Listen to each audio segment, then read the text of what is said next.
organic, unpredictable, unknown, lovely, beautiful, a sense of fulfillment. This is part of the pleasures of life and not the chores of life.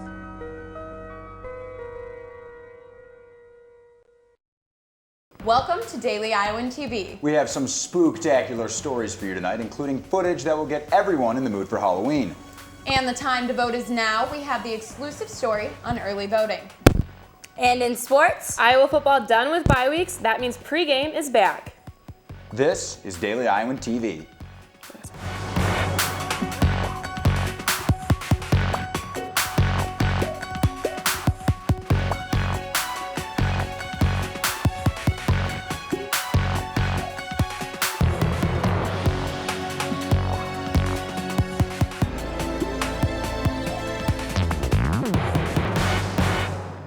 Thanks for joining us. I'm Nick Fisher. And I'm Greta Miley.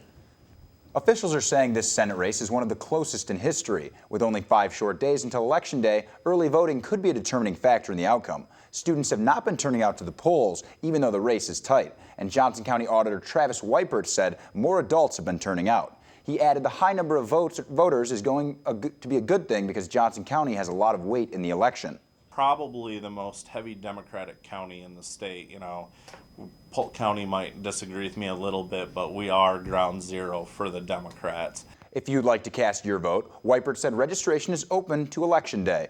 All you need is proof of your residency in Iowa, like a U-Bill statement or a letter. From haunted house maps to poison cookbooks, the main library at the University of Iowa kicked off the Halloween weekend today with a display of everything spooky. The display included local hauntings, creepy cookbooks, and eerie ghost stories. The Special Collections and University of Iowa archives handed out free popcorn to students as they checked out some of the scary items. One funny cookbook even gave poison recipes on how to cook bratty children if they are misbehaving. Another gave real recipes on how to make garlic soup to ward off vampires. One UI official said it was an interactive way to get students excited about the interesting resources they have at the library. We want students to know that there's all of these resources that they can use to help them with research or just cool things for them to check out that the library has available to them. So we wanted to bring it down into the Learning Commons so that people could check it out and see what's happening. All Hallows Eve is tomorrow night, and you know what that means. Costumes, candy, and crazy crowd downtown. Austin Love has an inside look on what we can expect to see walking around Iowa City tomorrow night. Hey! Whether you're dressed to scare, why are you dressed so scary? it's Halloween, or for laughs, Halloween is fun for everyone. I just think it's really fun to dress up in costumes that you wouldn't normally wear and get to see what everyone else wears. Tomorrow being the spooky holiday, local costume stores like Spirit Halloween have been busy as ever. The store's been insane. With the new year, there are new trends and hot costumes for the guys. The hilarious costumes, bacon and eggs, tacos, unicorns. And for the girls. It has been superhero mania, so all the college girls are gonna be either Batman, Spider-Man, Wonder Woman, or Superman. What are you gonna be for Halloween this year? I'm being a Victoria's Secret model. I'm thinking like a Spartan from 300 or Popeye, maybe Batman, we'll see. I think I'm gonna be a vampire. And if all else fails, just add the ears. What are you? I'm a mouse. Duh. Even if you might be a little bit too old to trick or treat, you could still dress up downtown. Area bars are gearing up for the big weekend with special events like a costume contest at Summit. But in order to win, you might have to think a little bit outside the box. We've all seen the priest, we've all seen the builder, or a lot of other outfits and costumes. Probably just looking for original costumes. So no matter what you end up being this Halloween, remember to stay safe, eat a lot of candy, and have fun. I'm Austin Love. On behalf of everyone at Daily Iowan TV, have a happy Halloween. Well, you know, Greta, I was planning on going as a surfer tomorrow night, but it doesn't look like the waves, or the weather for that matter, are going to be too righteous. Yeah, it certainly did not look very righteous outside today. In fact, it's made me think that I might pull out the polar bear costume for tomorrow night. Well, we'll now toss it over to our own Tanner Sigworth, who's standing by in the weather studio. Tanner, would it be a good idea for me to be a polar bear tomorrow? Good one, Greta. As we are already seeing, temperatures are starting to drop, and they will continue to do so tomorrow. Your Halloween this year is going to start out at a chilling 30 degrees, but clear skies will be with us most of the day. Friday afternoon, temps are going to climb just a little into the upper 30s. But later tomorrow night, when the real Halloween festivities get started, the temperature is going to be 34 degrees. But you can expect a clear night sky. Let's look ahead to the rest of the weekend and into next week. As families roll into town for Parents' Weekend and the upcoming Iowa football game, it's nice to see that Saturday will be in the mid-40s. Starting Sunday, the days are going to warm up to the 50s, but the sky's not looking as clear, especially with a 70% chance of rain on Monday. But Tuesday and Wednesday will have more comfortable temps and clear skies. That's a look at your forecast for this weekend. I'm going to send it back to Nick and Greta at the desk right now. Halloween isn't the only holiday this weekend. Today is National Candy Corn Day, and tomorrow through Sunday is Dia de los Muertos. Candy corn has been a Halloween staple for years. Americans buy about 20 million pounds of candy corn a year. Dia de los Muertos is a Mexican holiday to honor the dead and celebrate their lives. The holiday has been around for thousands of years. Well, this weekend is Parents' Weekend. Nick, are you bringing your parents up for the game? My parents are, in fact, coming to the game. Hopefully the Hawkeyes don't disappoint the Fishers.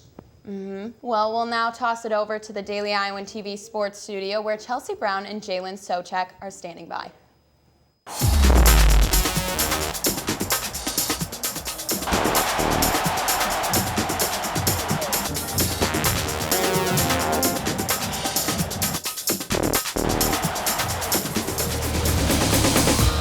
Thanks, guys. It's Family Weekend this weekend, and inside Kinnick Stadium, Iowa will be taking on the Northwestern Wildcats for the annual America Needs Farmers game. That's right, Chelsea. Now let's take a look at some of the Cats' key players in this week's By the Numbers. The Northwestern Wildcats are coming into the game with a 3-4 record and 2-2 in Big Ten action, dropping their last two matches against Minnesota and Nebraska. Both teams also coming off losses in bye weeks, as Iowa fell to Maryland 2 Saturdays ago. Iowa is just one game away from securing bowl eligibility, but getting their starts with the win over the Cats. You know, like I said, every team, they're going to be tough, and from here on out, there's going to be no easy games, and everybody's coming to play because everybody has a point to prove. Magnify just because it's the next game. You know, the next game, you know, this is the game we have to worry about. That's the biggest game we're going to have this season so far. And then we'll deal with the biggest game next week, you know, depending on how this week goes. Both teams displaying a strong running back core, with Northwestern's Dan Vitale matching Iowa's Damon Bullock's talent as a top pass-catching back. Vitale has 26 receptions, which ranks third among Big Ten backs, Bullock close behind with 25. But the Wildcats have another star running back in Justin Jackson.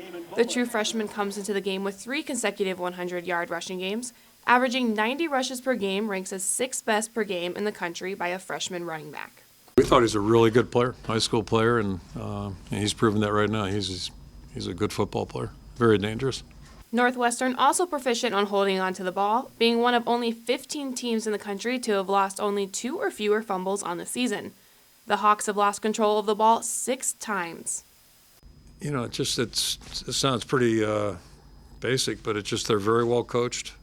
They don't try, in my opinion, they don't try to do too much. They play with really good technique. They're very well coached at all positions. The Iowa offense will be met by junior cornerback Nick Van Hoos, who continues to lead the Big Ten with 11 passes defended.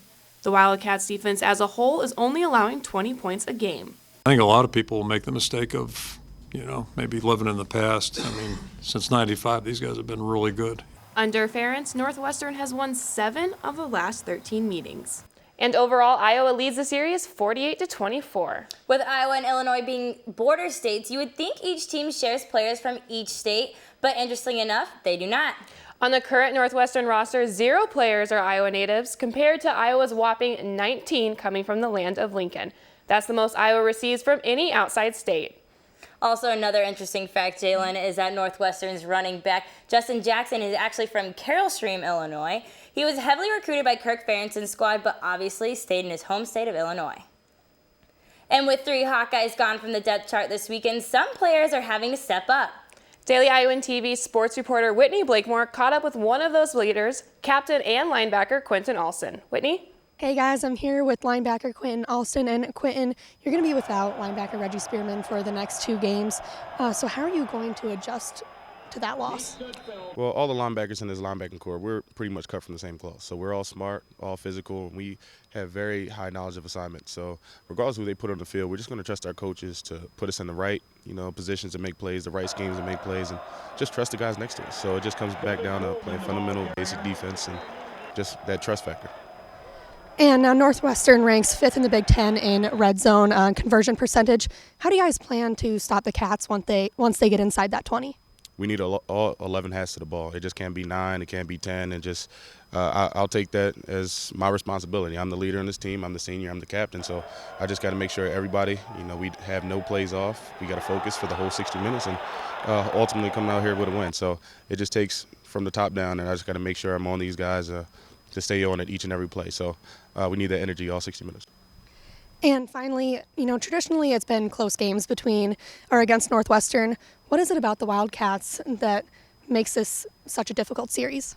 They remind me a lot of ourselves. They're really fundamentally sound very, basic, but they're really hard-nosed, hard-working team. So it just comes down to who does the little things right, and the little things that will make you a great team. So we're just gonna, play fundamental defense and hopefully come out here with a win.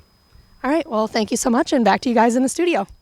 Thanks for that, Whitney. And Iowa Women's Basketball Media Day took place earlier today at Carver Hawkeye Arena. The Hawks, who went 27-9 last season, have been ranked 19th in the preseason Associated Press Top 25. Head coach Lisa Luter talked expectations and excitement about the capability of this team. I'm hopeful that something special is going to happen with this group of women.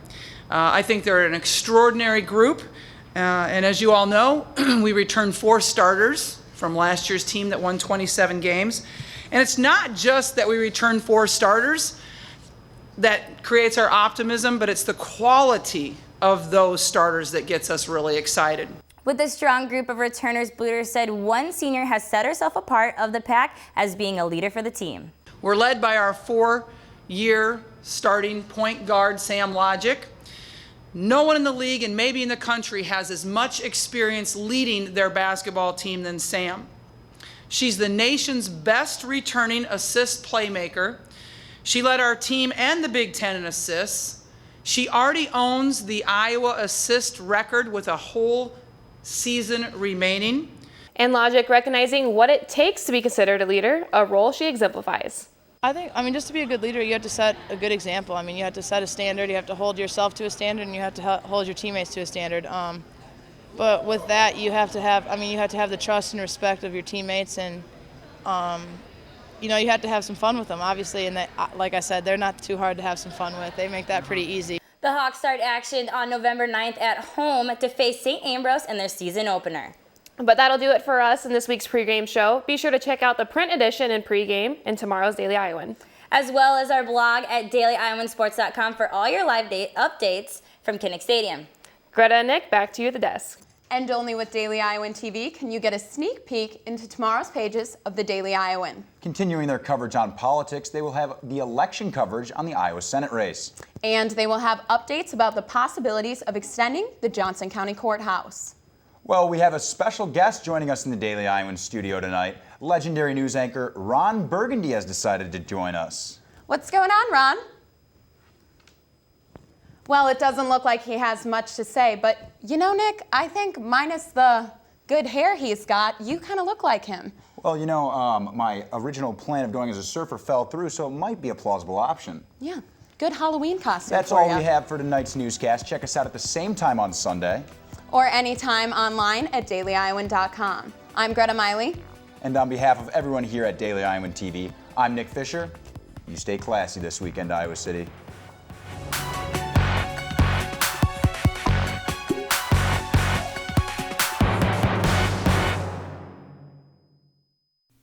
Can't pick up a copy of the Daily Iowan?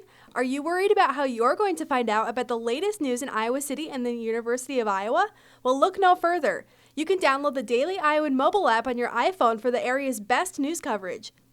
The Daily Iowan is now on TV, online, and in your pocket. If it happens, it's news to us. Want a major that'll take you somewhere?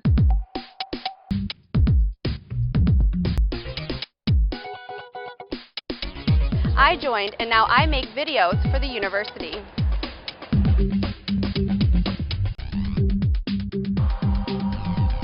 I joined, and now I work for the most trusted news source in America.